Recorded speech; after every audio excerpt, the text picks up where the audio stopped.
We have two unsung heroes this year who are early childhood professionals. And the first one is Matthew Alexander.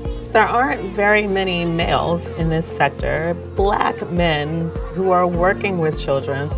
Matthew is being honored for his longevity in this field and his commitment to children and families. Children need to see people like me. They need to see a Black man capable of loving and caring and hugging and mentoring and educating and being supportive. If you want children to be involved in school and want them to love what they do and love the whole education process, you have to meet them in the beginning stages. He has that soft spirit about him that he can connect with the children, and he serves as a male teacher and a father to those children that need that support. I'm one of those teachers, I'm very hands-on. I want to see you succeed. I want to see you do well. I will always be a champion for you.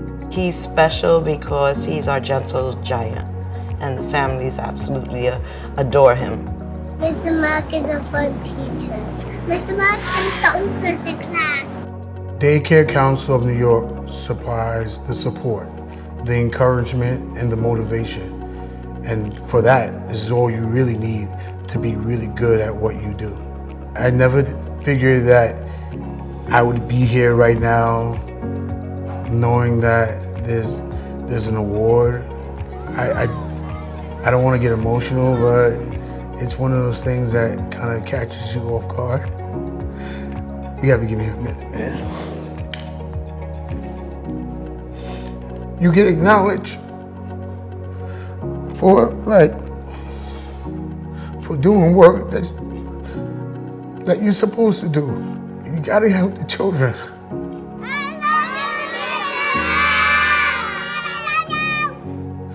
I'm honored, and it's so honored, man. We're also honoring Erica Martinez as our unsung hero. Her story is so touching. She was a teacher in the New York City public school setting. She grew frustrated by the fact that children were coming to her classroom unprepared. And so she decided to do something about it. I am a child care provider, specifically a group family, and I have been in education for over 15 years. I switched over from elementary to early childhood. Elementary wasn't filling up that far the way it used to. And one night, me and my husband were talking. He was just like, you're it. Why don't you just open up a daycare? And I'm like, what am I going to provide? He's like, all the things that you're looking for. At Erica's facility, Fundamental, it's amazing here. She has the base to start your child on a lifelong journey, because that sets the tone for their education for the rest of their life. I'm able to be so versatile in what I do because of my background. I have a lot of advanced students that come in. Because of my background, I'm able to now say, okay, let me go to my kindergarten book. Let's see what gaps we can start filling. The difference that high quality childcare has made in our life, my son is so articulate. For a child his age, he's so well spoken. He's amazing with colors, numbers. It's like sometimes he'll come home and he'll say a word and we'll be like, where did you learn that at? Daycare, and it's amazing. The success that I have gained with working with the Daycare Council is, I can't even put into words. The Daycare Council's role is so essential to us daycare providers in these type of communities serving Black and brown students, because they're really the force behind us. There have been so many times that a lot of parents would have not known about me if it wasn't for the Daycare Council. They are able to help you in ways that if I were a daycare provider on my own, there are a lot of doors I feel like I would not have been able to open.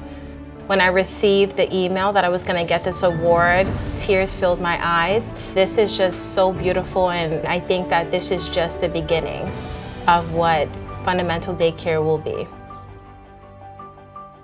These are two examples of thousands of people who are in this field, who are committed to children and families, who are committed to being part of the solution and not part of the problem.